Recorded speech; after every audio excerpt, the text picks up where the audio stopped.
안녕하세요. 소리중독입니다. 이번에 들려드릴 작품은 마크 트웨인 작가의 아서왕을 만난 사람입니다. 네 번째 이야기. 원탁 기사의 허풍.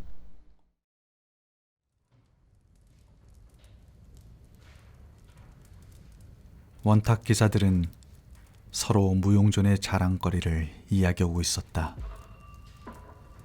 본 적도 없고 알지도 못하는 사람들에게 자, 승부를 하고 시합을 걸고 별다른 원한이 있는 것도 아닌데 기를 쓰고 한바탕 싸우는 것이었다. 개구쟁이들이 치고받는 편이 훨씬 이유가 분명하다. 나는 언젠가 전혀 알지 못하는 소년 둘이 마침 걸어가다가 마주쳐 어느 쪽이라 할 것 없이 내가 너보다 강하단 말이야 하고 갑자기 싸움을 시작하는 것을 본 일이 있다.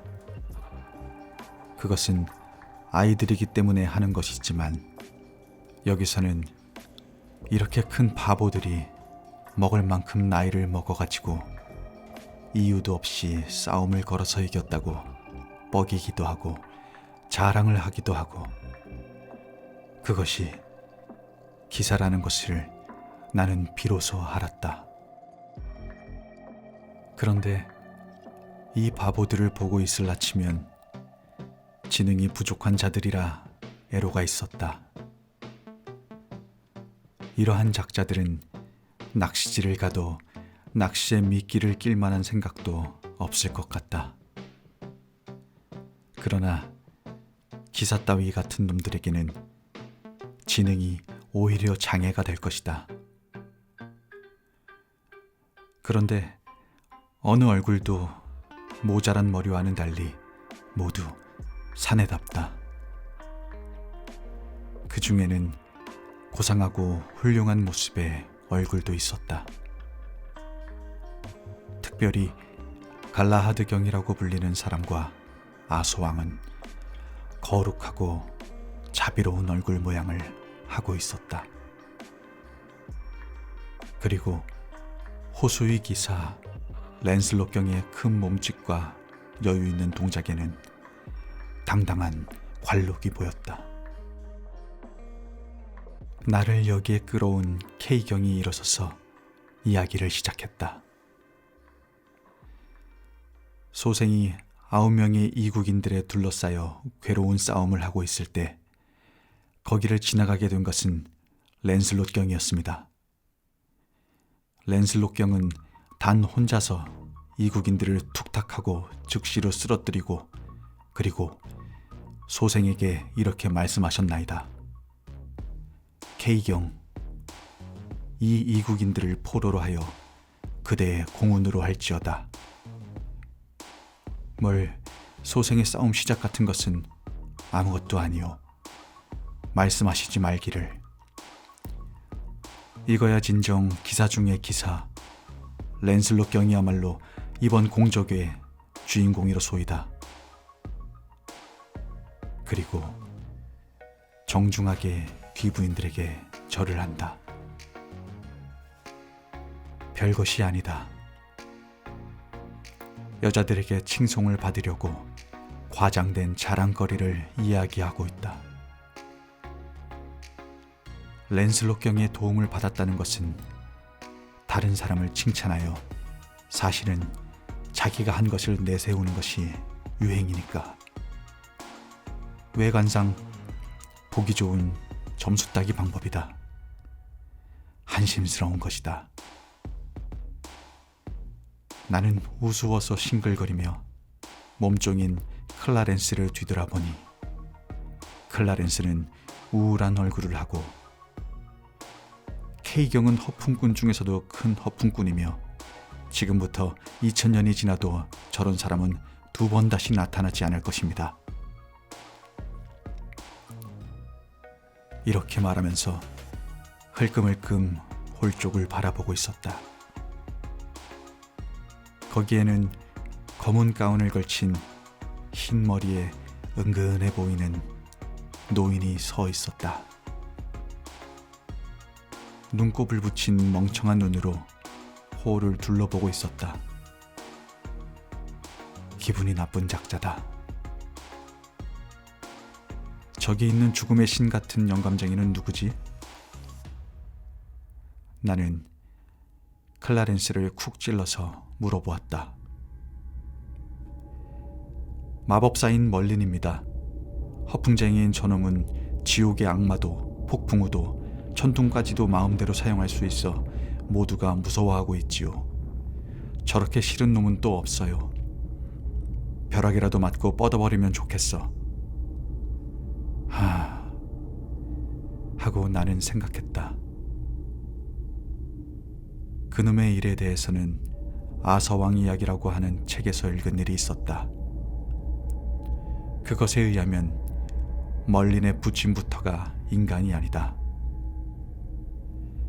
완전한 악마도 아니지만 좋다고는 도저히 말할 수 없는 놈으로서 공기 중에 살고 있는 꿈의 마귀의 아들인 모양이다. 그러나 어머니는 신앙이 깊은 사람이었던 모양이다. 멀린은 어릴 때부터 보통 인간과는 달라서 자기의 모습을 마음대로 변하게 할 수 있었다. 벤드라몬이라는 왕의 시대부터 왕의 최고 상담력이 되어 마법의 힘으로 때때로 왕을 도왔던 모양이다. 그 후 유도왕의 시대가 되어도 멀린은 왕의 특별한 취급을 받았다. 멀린은 유도왕의 아들 아서왕도 섬기게 되어 첫째가는 상담력이 된 것이다. 라고 하는 이야기가 전해지고 있다. 이야기 속의 실물을 직접 만나는 것은 참으로 기묘한 일이었으나 멀린 놈은 보면 볼수록 싫은 놈이었다. 그래서 나는 기사들의 시시한 자랑거리에 귀를 기울이기로 했다. 어쩐지 K경이 나를 사로잡은 이야기를 하는 듯했기 때문이다. 나를 믿기로 하여 멋대로 허풍을 떨고 있었던 것이다. 소생은 먼 야만국으로 갔었는데 그 길도 기억할 수 없으리만큼 멀었소이다. 그 나라에서는 어떤 사람도 저 사람 같은 기묘한 옷을 입고 있었습니다. K경은 나를 가리켰다. 그리고 또 야만국의 사람들은 마법을 알고 있어 싸웁니다. 저 옷은 마법의 옷으로서 저것을 입고 있으면 칼날도 창도 못 들어갑니다. 그리하여 소생은 기도의 힘으로써 그 마력을 쫓고 3시간에 걸치는 격심한 싸움에서 13명의 야만인들을 죽였소이다. 그런데 사람들은 이 터무니없는 거짓말을 믿고 천진한 얼굴로 듣고 있었다. 과연 아서왕 이야기의 기사는 강했을 것이다. 이러한 거짓을 진정으로 전했으니까. K경은 나에 대해 서서 굉장한 거인이라거나 하늘에 닿는 큰 사나이라거나 송곳니를 가지고 손톱이 긴 도깨비 등으로 불렀는데 어떤 누구도 실물인 나와 K경의 이야기를 비교해보지도 않고 이상하게 생각하지도 않는 모양이었다. 참으로 얼빠진 얼간이들의 모임이었다. 소생은 이 괴물을 한 마리만 붙잡아 거룩하신 왕과 존경하는 분들께 보여드려야 한다고 창도 칼도 쓰지 않고 쫓아다녔소이다. 그러자 이놈은 200큐빗이나 되는 높은 나무에 한 번 뛰어서 날아 올라갔나이다. 소생은 황소만한 큰 돌을 던져서 떨어뜨려 가지고 이놈을 끌고 왔나이다. 구경하시기를. 그 후에는 이놈을 살려두어도 쓸모가 없나이다. 그렇다면 21일의 정오에 사형에 처하는 것을 또 구경거리로 즐기시기를. 그러자 사람들은 마법의 옷을 입고 있기 때문에 이놈은 죽지 않을 것이라고 진지하게 말했다. 나는 사형 언도를 받고 실망한 마음과 너무나도 어리석은 그들의 노름에 어이없어진 것이 마구 뒤섞여 기분이 나빠졌다.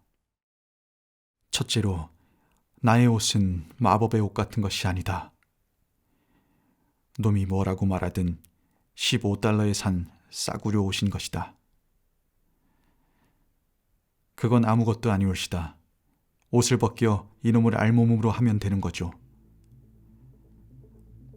마법사 멀린이 기분 나쁜 소리로 말했다. 두뇌가 없는 바보들은 멀린의 엉터리 지혜에 감동하여 서로 달려들어 나의 옷을 벗기려고 했다. 반항할 사이가 있기는커녕 30초도 안 되는 동안에 나는 알몸이 되어버렸다. 놈들은 양배추를 보는 것처럼 나를 감상했다. 왕비는 나를 자세히 바라보고 분부를 내렸다. 나는 이처럼 모양이 좋은 발을 본 것은 처음이어요. 이것이 내가 받은 단 한 가지 거칠의 인사였다. 마지막으로 나는 위험하게 짝이 없다고 단정된 나의 옷과 동떨어진 장소로 쫓겨갔다. 어둡고 축축한 지하 감옥에서 나에게 주어진 것은 얼마 안 되는 밥 찌꺼기와 곰팡이 냄새가 나는 볏짚 침대와 쉴 사이 없이 방문해 오는 쥐들 뿐이었다.